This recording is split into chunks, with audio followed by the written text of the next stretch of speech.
નમસ્કાર દર્શક મિત્રો, આજે થઈ છે 24 તારીખ અને બુધવાર 2026। આજે આપણે વાત કરીશું કે ગુજરાતના કયા વિસ્તારોની અંદર વીજળીના કડાકા ભડાકા સાથે વરસાદની આગાહી કરવામાં આવી છે। સાથે વાત કરીશું 24 અને 25 તારીખે વહેલી સવારે કયા વિસ્તારોની અંદર વરસાદ નોંધાશે, વાવણી લાયક વરસાદ પડશે અને વિડીયોના એન્ડમાં એક ખાસ માહિતી આપવાની છે। તો દર્શક મિત્રો, આ વિડીયો તમે એન્ડ સુધી જોતા રહેજો। હજુ સુધી તમે અમારા ફેસબુક પેજને અથવા યુટ્યુબ ચેનલને સબસ્ક્રાઈબ ન કરી હોય તો જરૂરથી સબસ્ક્રાઈબ કરી લેજો।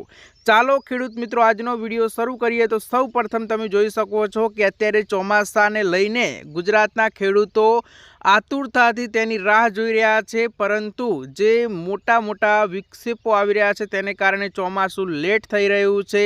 વેસ્ટર્ન ડિસ્ટર્બન્સની અસરને કારણે ચોમાસું જે છે તે આગળ નથી વધી રહ્યું, પરંતુ 2 દિવસથી ચોમાસાની અંદર ભારે હલચલ જોવા મળી છે અને એને જ કારણે હવે ગુજરાતની અંદર આગામી 4 દિવસની અંદર વીજળીના કડાકા ભડાકા સાથે તોફાની સાથે ગુજરાતની અંદર ચોમાસું એન્ટ્રી કરવાનું છે।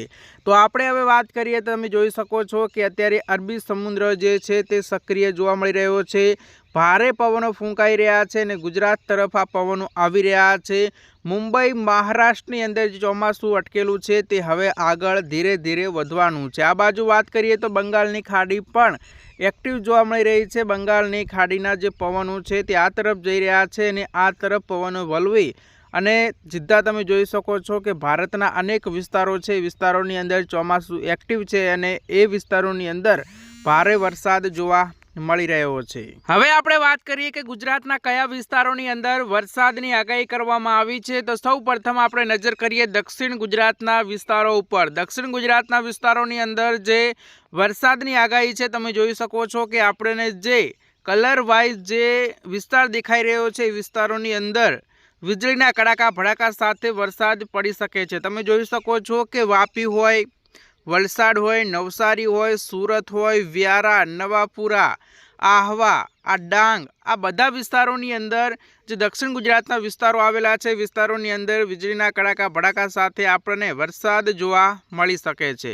હવે આપણે આગળ વધીએ તો તમે જોઈ શકો છો કે ભરૂચ હોય, ડેડિયાપાડા હોય, રાજપીપળા હોય, આ વિસ્તારોની અંદર પણ આપણને ભારે વરસાદની આગાહી છે તે જોવા મળી રહી છે। ભારે વરસાદની આગાહી એટલે કે સામાન્યથી વધારે વરસાદ પડી શકે છે। ભરૂચ હોય, રાજપીપળા હોય, ડેડિયાપાડા હોય, દહેજ હોય, આ વિસ્તારોની અંદર પણ આપણને વરસાદની આગાહી જોવા મળી રહી છે ને જે વચ્ચે પટ્ટાની અંદર જે વિસ્તારો આવી ગયા છે, ગામડાઓ આવી ગયા છે, વિસ્તારોની અંદર પણ એમને સમજી લેવું કે જે ભરૂચ, રાજપીપળા અને ડેડિયાપાડાની વચ્ચે જે વિસ્તારો છે, વિસ્તારોની અંદર પણ ભારે વરસાદ, સામાન્યથી વધુ વરસાદ પડી શકે છે।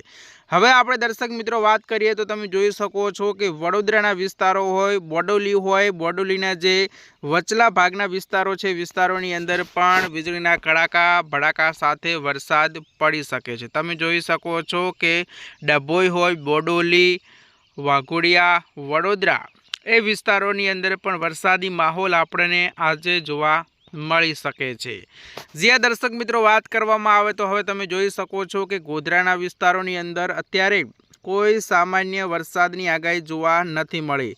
છૂટોછવાયો વરસાદ પડી શકે છે। ગોધરા, ડાકોર, નડિયાદ, આ બાજુ લુણાવાડા, બાયડ, એ વિસ્તારોની અંદર પણ સામાન્ય વરસાદ જોવા મળી શકે છે। આ બાજુ દાહોદના વિસ્તારો હોય એ વિસ્તારોની અંદર પણ કોઈ ભારે વરસાદની આગાહી કે સામાન્ય વરસાદની આગાહી જોવા નથી મળી।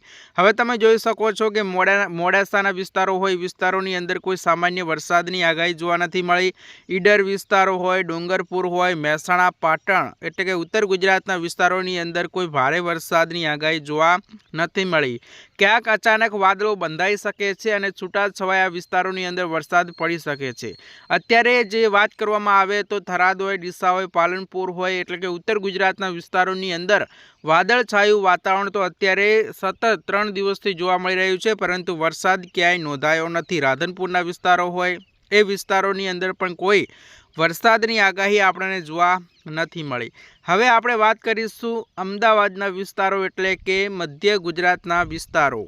મધ્ય ગુજરાતના વિસ્તારો હોય, કલોલ હોય, વિરમગામ હોય, એ વિસ્તારોની અંદર પણ અત્યારે આપણને વરસાદની આગાહી જોવા નથી મળી। સામાન્ય વરસાદ ક્યાંક ઝાપટા પડી શકે છે, બાકી અતિ ભારેથી ભારે વરસાદની કોઈ આગાહી જોવા નથી મળી। હવે વાત કરીએ, તમે જોઈ શકો છો કે સૌરાષ્ટ્રના વિસ્તારો હોય એ વિસ્તારોની અંદર આપણને થોડો ઘણો વરસાદ જોવા મળવાનો છે। 4-5 જિલ્લા એવા છે કે ત્યાં પણ વીજળીના કડાકા ભડાકા સાથે વરસાદ જોવા મળી શકે છે।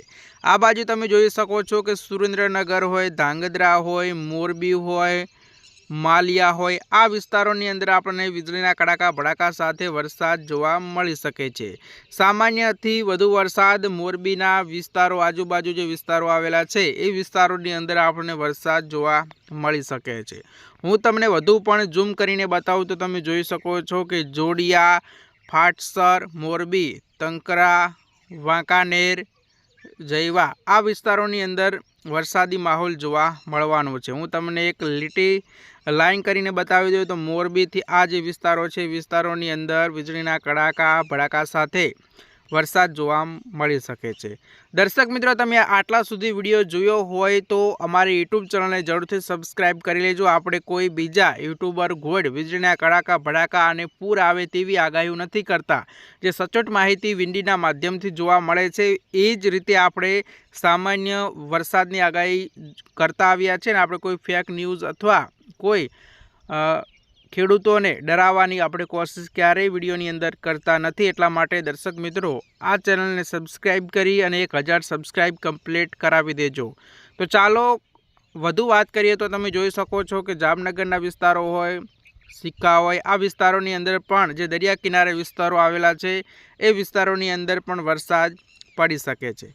હવે આપણે વાત કરીએ કે ફટાફટ વાત કરીએ કે કયા વિસ્તારોની અંદર વરસાદની આગાહી જોવા મળી રહી છે। તમે જોઈ શકો છો કે લાલપુર હોય, લંબા હોય, પોરબંદર હોય, એટલે કે દરિયા કિનારે વિસ્તારો જે સૌરાષ્ટ્રના આવેલા છે એ વિસ્તારોની અંદર વરસાદી માહોલ આપણને આજે જોવા મળવાનો છે।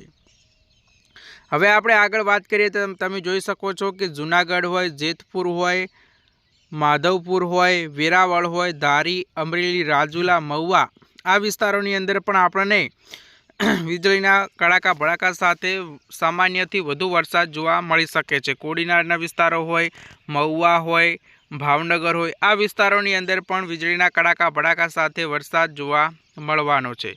તમે જોઈ શકો છો કે આપણે જેમ સામાન્ય ટાઈમ વધારીએ તો સાંજના ટાઈમે જે આપણે વિડીયોની અંદર વાત કરી છે એ વિસ્તારોની અંદર પણ સામાન્યથી વધુ વરસાદ જોવા મળી શકે છે। તો ખેડૂત મિત્રો, આથી આજની લેટેસ્ટ માહિતી સારી લાગી હોય તો વિડીયોને લાઇક કરો, યુટ્યુબને સબસ્ક્રાઈબ કરો।